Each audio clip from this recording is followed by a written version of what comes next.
Hi there, you're listening to Gift Biz Unwrapped, episode 95. It's never really worked to me because I love this. I can't imagine doing anything else. Hi, this is John Lee Dumas of Entrepreneur on Fire, and you're listening to Gift Biz Unwrapped, and now it's time to light it up. Welcome to Gift Biz Unwrapped, your source for industry-specific insights and advice to develop and grow your business. And now, here's your host, Sue Monheit. Before we get into the show, I have a question for you. Do you know that you should be out networking, but you just can't get yourself to do it because it's scary? Are you afraid that you might walk into the room and not know anybody? Or that you're going to freeze when you get up to do that infamous elevator speech where you talk about yourself and your business? Well, I'm here to tell you that it doesn't need to be scary if you know what to do. To help you with this, I would like to offer you a coffee chat. For the price of buying me a cup of coffee, we can sit down and I'll tell you everything that I know about networking and how I have personally built 2 multi-6-figure businesses primarily through networking. To learn more about this opportunity, just go over to bit.ly/network ninja. That's bit.ly network ninja. And now, let's move on to the show. Hi there, I'm Sue, and welcome to the Gift Biz Unwrapped podcast. Whether you own a brick and mortar shop, sell online, or are just getting started, you'll discover new insight to gain traction and to grow your business. And today I am super excited to have Lisa Shively, the owner of Kitcheneez, with us. Kitcheneez is the direct sales division of Lisa Shively's Kitchen Helpers LLC. Kitchen Helpers is a food manufacturer geared to helping families enjoy more meals at home. Lisa started her business by writing cookbooks. Then, after years of hearing, we want it quicker and we want it faster, she decided that the only way to do this, other than going to their house and cooking dinner for them herself, would be to create quick meal mixes so they could have her cooking in their home. Now, Lisa has over 100 mixes and they mix and package daily to ship all over the U.S. You may very well have already tried some of Lisa's mixes. Lisa, welcome to the show. Good morning, Sue. I am so excited to have you here. You and I met years ago at a trade show, and your business has just boomed. I am so excited to hear the whole story.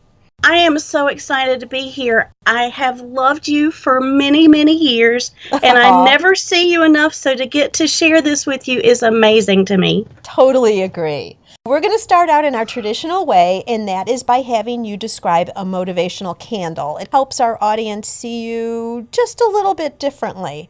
So if you were to describe your ideal motivational candle, what color would it be, and what would be the quote on the candle? Well, the color is very easy, and if you see anything with Kitcheneez on it, you already know the color that I'm going to say. My color is hot pink. I love hot pink. It screams everything I feel.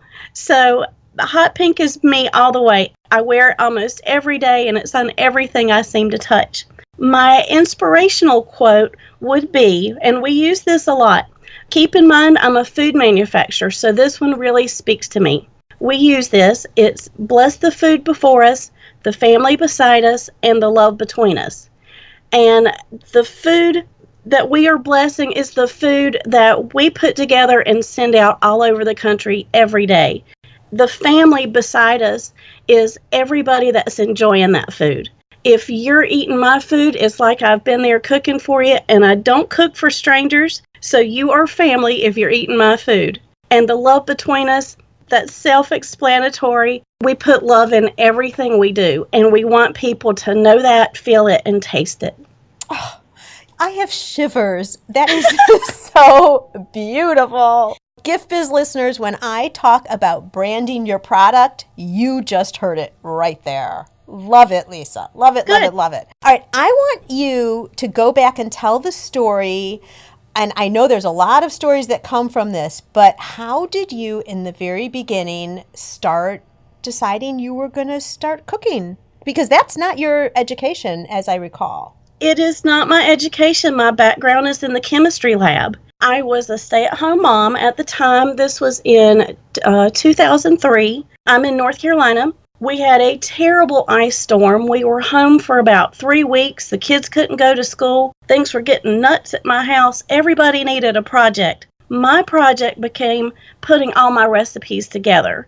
And once I got them together, I thought, this could really help a lot of people, because all I do is normal ingredient cooking that anybody can do, but it makes you feel good that you can put a delicious meal on the table yourself at your house. So that was always helping people was the basis, even from day one. I didn't even realize it at the time, but I started with cookbooks. And every time people would see me, they would want another book. And by that time, I was touring with the Southern Women's shows. I was doing events and book signings all over the place. And face to face with a lot of people, they kept wanting quicker and easier. With my background in chemistry, it was just a normal step to go right into food production. And so that's what I did. I started with 6 basic mixes, like my meatloaf and my spaghetti, and it's just grown and grown and grown from there. And so it all started just with this idea from your kitchen. Yes. Let's talk about these 6 mixes. Way in the beginning, give our listeners an idea of how that worked. Were you mixing in the kitchen? Did you get a license? Right after the idea, what was the very next step right after the initial idea? Well, I had already made a lot of connections with all the events that I was doing with the cookbooks, and I've written 8 in total now. And so I knew that to produce food, I needed a certified kitchen. So I started there with the people that I knew and through the state, and we had another property, and I had my kitchen certified there, and that's where it started. But you have to do your research and do things the right way from the beginning, and that will just save you tons of headache later. Is there anything looking back now that you wish you would have done differently? Yes. That was a fast response. I don't know a business owner that would not answer that really quickly. For me, it is to be very sure and careful on who you let into your business and put your trust into. That has been a very hard lesson for me to learn, because I love people and I trust people, and I realize I don't know every aspect to running a business. I knew that from the beginning. My background was not in business, so I would have people come to me and pitch to me how much they were going to help me grow and make things great, and I needed the help, and I believed them and I trusted them. Be very careful about that. Okay, so you're talking about, just to make sure to clarify, you're talking about not people that you're hiring in to work side by side with you, which of course you always have to be careful with that as well. But you're talking about people who might approach you with big promises of what to do with the business, and you were willing to take the help, obviously, because those are things that you never needed to know before. That's right. And I knew I didn't know that. And here they were telling me they had the answers and I needed the answers. So I think what I would take from that is have more confidence in yourself. You know you don't know everything. Nobody does. But you can research it and you can learn and have your own education on it before you hand it over to somebody else. Then you have an educated idea of what it should be. Got it. I like what you just said there too, because as we grow our businesses, there's no way we can have our hands in everything as things get bigger. But your point is have a baseline knowledge so that when you're looking and going through, and I know that, I've had a million people in the course of my both my businesses call me offering me SEO help or website help or merchant services or all these things, some of which of course you need, but you want to have that baseline so that then you make the best decision and an informed decision and a good decision, because you know the questions to ask to make sure these people are credible. Right. I do something that maybe we all do it, and we probably do. And if we don't, we should be. How's that? There you go. What is it? I pray a lot and I listen to my gut. Because to me, you want to be led in the right direction. And that's how God talks to us. If it's not right, you're going to feel it in your gut. And you need to listen to that. If something says, I'm not sure about this, I'm not sure about them, I don't know if this is the path I want to take this, listen to it. If you have questions, find out more, because that feeling's there for a reason. Oh my gosh, I am so with you on this. I can tell you because I'll say fallen victim because I don't have any other words right now, but you just want that help so much that you do bring someone else in to help you, not in physically, but to do whatever that service is. Every single time I've made the wrong decision, I can look back and say I had that question in my gut, but it just seemed like the easy solution because they were going to fix it, and then you end up having more problems. Yes. Listen to your gut. Yes. And as a food manufacturer, I listen to my gut a lot. I was just going to go there. What I was going to say is, but your gut's going to be really happy if you have food that has Lisa's mix in it. That's right. We make happy guts. There you go. Oh my gosh. All right. So drawing this back in a little bit, and I'm still taking you back in time for a minute. Okay. So you were going out to trade shows with your mixes, with your initial 6. I remember the table because that's when I met you. We had a booth next to each other. But talk to me about the beginning in terms of setting up, because we do have a lot of listeners who go to craft shows. They don't have all this fancy stuff yet because they're putting all their money into their product and growing their business. Talk to us through a little bit about those first shows, setting up of the booth, any logistics, working with customers, any value that you could bring in that category. Well, I have done hundreds and hundreds of events, so I have a lot of experience and knowledge on this. It does not take a lot of money to make a really nice display. Don't feel like I've got to budget thousands in to do this big event. You don't need to do that. One of the major things you need to do is cover your table to the floor.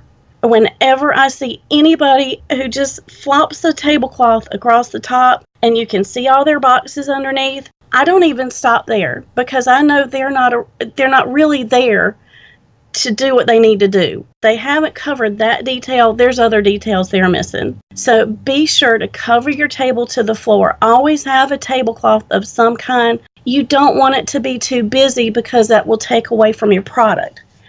And always use height. I'm notorious for packing in small boxes, taking all my little boxes in, and having extra black tablecloths. Unload my boxes, put them on my table, cover them with the tablecloth to make height. And it looks like I have nice shelves underneath there. They're just the boxes I brought product in with. And that's a really good way. You need to build some height. You don't want to just have a plain flat table. And you need space in the center of your table for people to stand and talk to you. Don't make it where you're peeking around things because then it's like you're hiding. And they don't want that. They want eye contact, and that's very important. Excellent. Yeah, let's go further with this in terms of communicating and working with customers right at the booth. What do you do there? That's huge to me, and that's my favorite part of everything I do is working with people. I don't get as much of it as I used to because we have sales reps now that sell my products. Many times I say, I wish I was with you this weekend because I love that part. But it's very important. You are not eating, you're not reading a book, you're not on your phone. Put all that aside. You're there at an event for these people. Keep that in mind. They are your focus. And make them feel like that. Make them feel important when they walk up to you that you are their only focus. That's what you're there for. You make connections with people. Don't ever overemphasize things that aren't exactly true because that will bite you every time. Don't do that. Be completely upfront. If you can only make this many of this in this time frame, don't say I can make 10 times that. You need people to trust you because you're going into a relationship with them. Great advice. I really appreciate it. And the portion on displays is really important because that's what attracts someone over to you. If someone's at a trade show or a craft fair, they're walking down the aisle, there are a million opportunities, right? Every single display. You want to have something that's attention grabbing, but not cluttered, like Lisa's talking about, and where you're going to be able to interact. And then, as Lisa's saying, interaction is key. Personality sells at these shows, and you can hear just in Lisa's voice how fun she is. And she's just as fun in person as she's sounding right here. I guarantee you that. But you want to be lively and energized, and it's fun talking with people, and not that person behind the booth looking at their cell phone or reading a book and, just answering questions if someone comes up. You want to be engaged, and that will sell your product. Did you want to add anything, Lisa? I do. I get asked this a lot.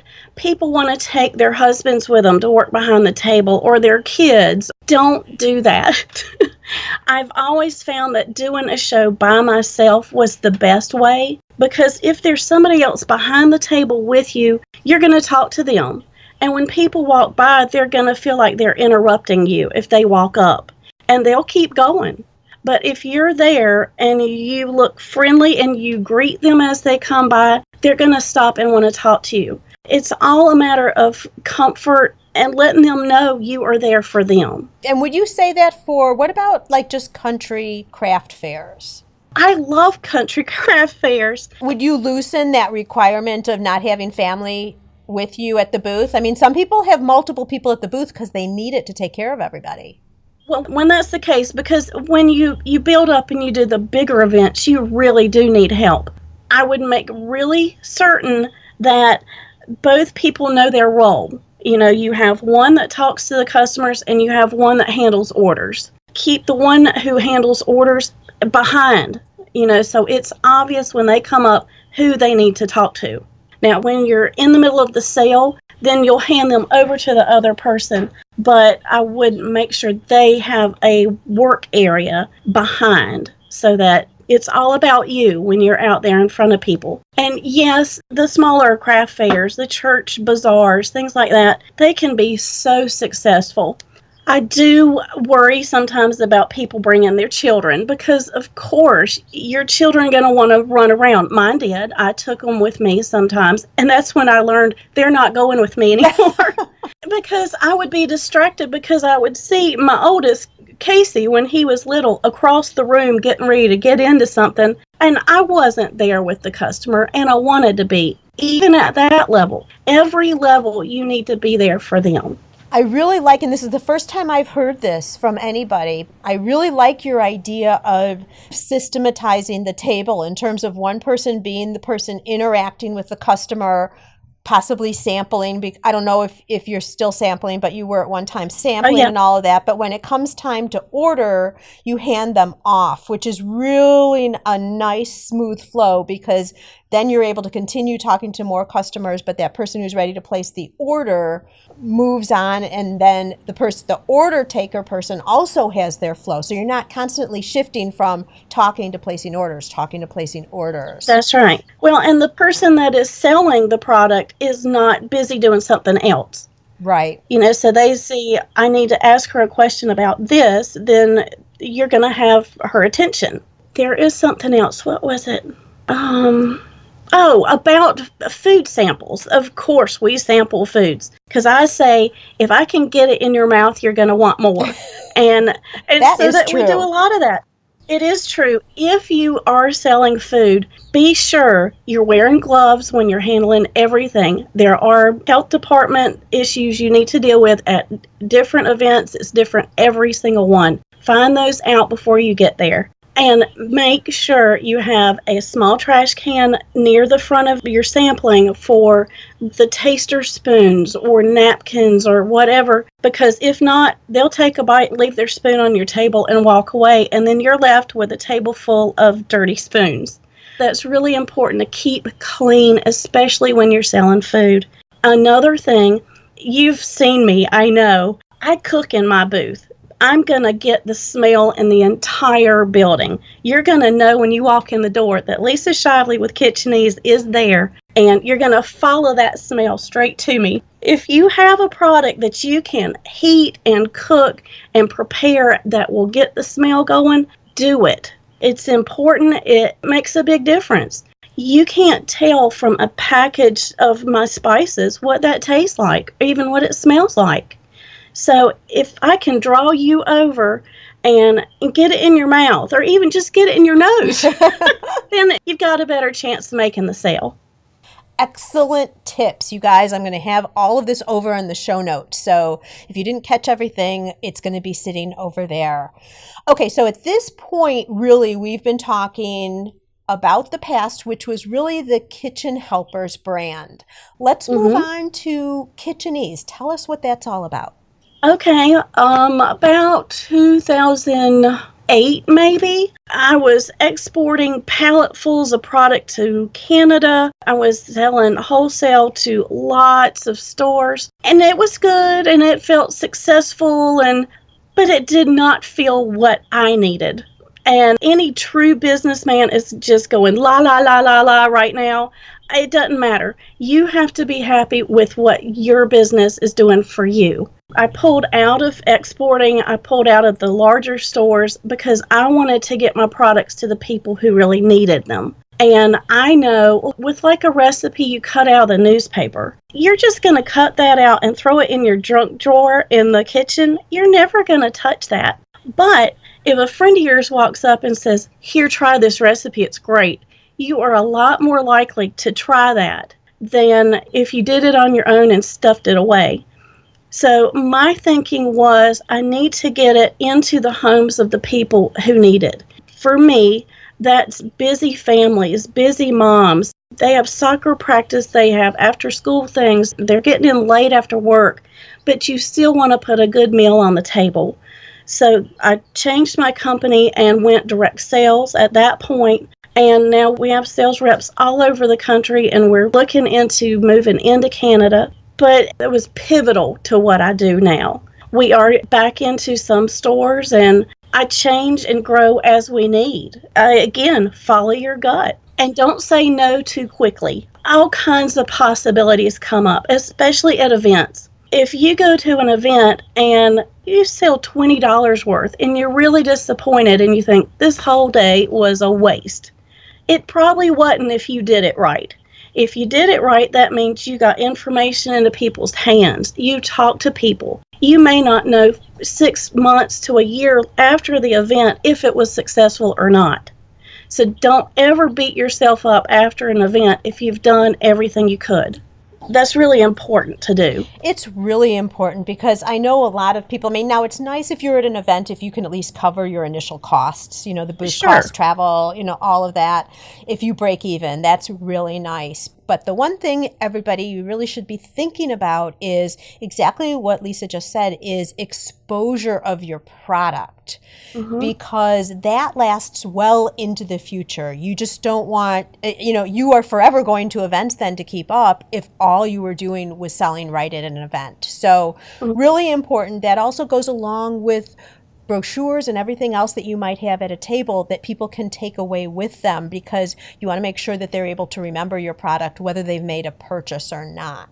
The second thing that Lisa just talked about that I really also want to drive home is growth does not always equal happiness. Having a huge company does not mean you have the lifestyle that you went into this for in the first place. Success and value of your own business is different to everybody. Some of you have 9-to-5 jobs and you have a hobby and you just want to make extra money on the side with a business. That's success. Some of you want to replace your 9-to-5 job with a business. That can be success. Some people want to grow to be Mrs. Fields cookies of the world. It all depends on what you're wanting, and every single level can be successful. So don't just always be thinking it's always the dollars that equal success. So I want you to go back and think in your heart, and as Lisa says, in your gut, what are you really trying to accomplish when you're starting and growing your businesses? Okay, Lisa, back to you.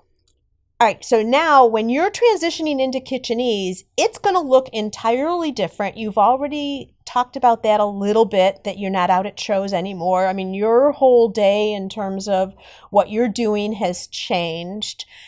Talk to us about how, number one, you started acquiring people to be in Kitcheneez. How did you develop the structure so that then you're working with, do you call them sales associates? What do you call them? They are our Representatives? consultants. They're our Consultants. consultants. Okay. Mhm. So talk us through how that developed. Well, my background was not direct sales, so I had to do a lot of research on that. I knew that was the way I wanted to take it, but needed to know how to make that happen.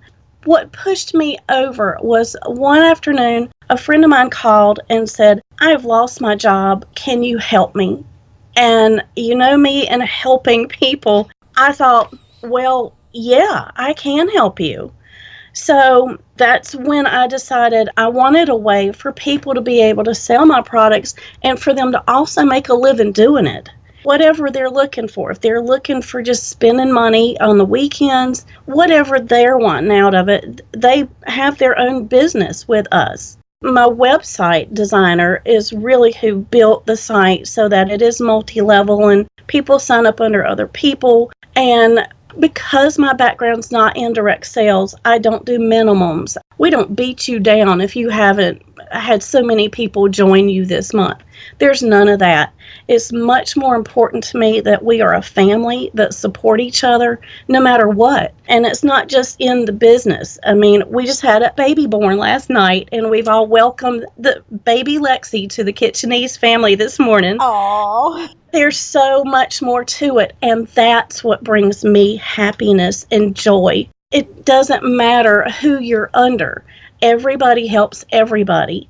When I first started, I thought I had to do it all. I had to be the one. I have to answer all the questions. I don't.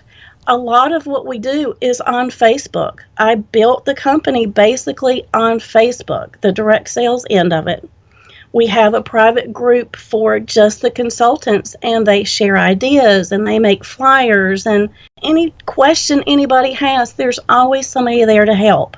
I can sit back now and just watch and smile and know this is good and this is what I wanted and this is what I'm supposed to be doing. that's awesome. How many consultants do you now have? We have almost 500 across the country. Wow. Yeah. I remember when you were just starting that and just, starting to attract people. So initially, you had your first friend who called you. Mm-hmm. And then how did you build up, let's say, that first 25? Before the ball starts rolling and the word gets out and all of that. Facebook. It was all Facebook. Well, I used Facebook as a tool for research to find out how all this worked. And once I saw how it worked, I thought, well, I can do that. And you can. Knowledge is power. And don't be afraid to poke around and figure things out, because that's how we learn and how we grow. And you have to always learn and grow. Another really important thing is one, never think you know everything about anything, because you don't and you won't. Always be open to learn more and to take suggestions. A huge thing that I do, twice a year we change the catalog. So in the next few weeks, I'll be testing for the spring-summer catalog. I don't do that by myself. I go to my consultants and I say, I'm going to send you a survey. I want to hear everything you like about us and everything you don't like about us. Every product that you've had people walk up to your booth and ask for that we don't have. Any criticism, everything. I want to hear it all. And you cannot take that personal, even though it'd be really easy, because these are my recipes. This is me. You have me in a package when you buy my products. But you have to cut that off because you want it to be the best it is. And just because I think it is, maybe it's not. So you have to cut your ego away, but still have the self-confidence to do what you need to do. Wonderful. I mean, really what's happened to you is your customer has changed from being the direct end customer, the user of your product, to your consultants. Your consultants are now all your customers. Yes. And you've been talking right now about the importance of staying close, asking questions, getting direction and guidance of what you do next by communicating with your customers, which is so important. It makes actually your life a lot easier, except when there's things that they say that can be done better or whatever. You're to your point about not taking it personally, but you don't have to guess anymore when you're talking directly with your customers. They tell you what to do next. Well, and they're out there talking to people where I'm not anymore. Right. So we need the feedback, and it's really important, and is a huge help to me because I can think I know what we need, but if they're hearing something different, then that's what I want to give them. I want to give them everything they need to be successful. So I put it in their hands and say, let me hear what you're hearing, and I'll make it happen if I can. Okay, one more question here on all of this, and that is, what direction are you giving all your consultants, or what framework, or if the actions are bracketed in some way, how do they then go and sell the product? Everybody has their own thing. We have a lot of people who sell online only. Sometimes they are not able to get out and do events and carry heavy products, or that's just not their thing. With us, it's really easy to find your niche and what you're good at and just roll with that. If you're not good at events, don't do events. Just do online parties. We do tons of those. We make it really easy, but it's all a matter of you. It's a personal thing. This is your business. I'm the behind the scenes now. You're the one out there face to face. Do what makes you comfortable and make you feel good, because they'll feel that and they'll be comfortable with you, and you'll create a repeat customer over and over and over. So they can virtually do whatever they want in terms of acquiring business. Okay. This does lead to another question. Okay. It is your brand, so you certainly want to make sure that the energy behind it, the presentation of it, use of your logo stays consistent across anything that reflects your brand. I didn't ask you that, but I'm quite sure that that's the case. There has to be some type of a contract or legal documentation or something when you bring on a new consultant. There is. When you join us, we have a manual that goes out, and in the very back page of the manual is a signed agreement saying that, you won't do this. We don't allow people with competing companies because of liability insurance, and it's just not good business to be selling two different food companies on the same table. But all of that is very clear. It's all very easy written. There's nothing in big legal lingo that nobody will understand. I am very upfront. We have a Facebook page of potentials where our actual consultants man this page, and people who have questions that have never heard of us before go there and ask questions about joining us. And sometimes they do, and sometimes they don't. But it gives them a comfortable feeling immediately. We're not some big corporate head. We are still real and everyday and there for the people. I love that. Okay, super. And you went and got some legal advice, or someone helped you with the terminology as you were putting that into. Okay. All right, Lisa, we're going to turn now into our reflection section. Okay. What is it about you, just as a person, that you think you've drawn on that has helped you to succeed with both Kitchen Helpers and Kitcheneez? Well, you're going to find this shocking, but I like to talk. My grandmother in South Georgia, after I started my cookbooks, I started touring with the Southern Women's shows and hosting the celebrity cooking stage. And my grandmother said one day, she said, well, you've always had the gift of gab, and now you finally found a way to use it. That's perfect. And it's true. Find what you're good at. Find what you like. I like talking to people. And if you're good at that, run with it. If you're good at just the artwork, then find somebody that counterbalances you and gives you the other parts you need. But you don't have to give your business away to them.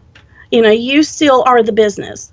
And in terms of productivity, and it doesn't matter if you go back to earlier time or now, but is there something, a tool you use or something you do that helps you accomplish everything that you need to during your day? Well, I'd love to say I accomplished everything I need to in a day. I don't. And that's another thing you have to get to grips with. You can only do as much as you can do. And you have to realize that, because you do want to grow your business and you do want it to become more successful. But at the same time, you have to know your limitations, because if you start doing too much, you're not doing anything well. and you want it to all be done well. So my balance is to be alone first thing in the morning, get my thoughts together, and I wake up in this mood. And that's really important. A lot of people wake up and it's like, ooh, it's Monday. I never have that. It's a whole mindset. If you love what you're doing, it shows in everything you do. What I do, I go to work. I have an office, I have a workplace, but it's never really work to me because I love this. I can't imagine doing anything else. And when you find that balance of happiness and work, it's not work anymore. It's just passion and what you love to do. Beautifully said. Moving on, I almost can't, but I'm not. Have you read a book lately that you think our listeners could find value in? Do you know, I don't read a lot because I don't sit down much, but I am a huge fan of the whole Walt Disney world. Walt Disney was such a visionary, and he got it. He knew that you had to take care of the customer. He knew that they needed to feel comfortable. And there is a book called The Wisdom of Walt Disney. No, we're not building a theme park. And that's not even what he's talking about. It's just basic, do this, this will happen, feel good about it. It's a very positive book, and I think it would help a lot of people to read it. Perfect. Thank you, Lisa. Mm-hmm. And Gift Biz listeners, just as you're listening to the podcast today, you can also listen to audiobooks with ease. I've teamed up with Audible for you to be able to get a book, possibly even The Wisdom of Walt Disney, for free on me. All you need to do is go to giftbizbook.com and make a selection. That's giftbizbook.com. Okay, Lisa, I would like now to invite you to Dare to Dream. I'd like to present you with a virtual gift. It's a magical box containing unlimited possibilities for your future. So this is your dream or your goal of almost unreachable heights that you would wish to obtain. Please accept this gift and open it in our presence. What is inside your box? Oh, well, that would probably sound like a very complicated question, but it's not to me. In my box, there's people. There's people that are positive and supportive and like-minded and are there to give you what you need on every level, on spiritual, financial, on advice, on personal day-to-day conflicts. The people around you can make all the difference in your life, period, but especially in your business. So to me, I would have a box full of people. I'm thinking of one of those little circus cars where the doors open and all these people keep coming out. I've got a whole lot of them in there. There you go. Lisa, how can people find you? I'm very easy to be found. Our website is Kitcheneez, that's kitcheneez.biz. So it's kitcheneez.biz. Or I'm all over Facebook. We have a fan page that's Kitcheneez Direct Sales. You can go to my personal page. It's Lisa Shively. I'm everywhere. I'm very easy to get in touch with. I answer any questions anybody has. We have a sign-up special going on right now. I want to be something for everyone. There's no browbeating. There's no talking down to anyone in what we do, and that's very important to me. And we're all equal on whatever level you're on. So I'm just as obtainable as anybody. And Gift Biz listeners, as you know, there's a show notes page, and you can go over there and you can capture all the information and also jump to different segments, because I have everything time-stamped, jump to different segments of this show if there's something that you want to hear again specifically from Lisa. You can find the show notes page at giftbizunwrapped.com. Lisa. Yes. There is no question why you're successful. You have this spirit in you. You can hear it in your voice. it just draws people to you. People want to know you and people want to be with you. And it's so encompassing in your entire brand. It's just absolutely beautiful. I mean, you just interject your personality in everything you do. I do. I am so happy for you. I am so proud of you and all your development. I remember you way back when you were afraid to fly because you got invited to Paris to talk about your product. I wish you continued success and may your candle always burn bright. Thank you so much, Sue. I've really enjoyed this. Where are you in your business building journey? Whether you're just starting out or already running a business and you want to know you're set up for success, find out by taking the Gift Biz quiz. Access the quiz from your computer at bit.ly/giftbizquiz or from your phone by texting Gift Biz Quiz to 44222. Thanks for listening and be sure to join us for the next episode. Today's show is sponsored by the Ribbon Print Company. Looking for a new income source for your gift business? Customization is more popular now than ever. Brand your products with your logo or print a Happy Birthday Jessica ribbon to add to a gift right at checkout. It's all done right in your shop or craft studio in seconds. Check out theribbonprintcompany.com for more information. After you listen to the show, if you like what you're hearing, make sure to jump over and subscribe to the show on iTunes. That way you'll automatically get the newest episodes when they go live. And thank you to those who have already left a rating and review. By subscribing, rating, and reviewing, you help to increase the visibility of Gift Biz Unwrapped. It's a great way to pay it forward to help others with their entrepreneurial journey as well.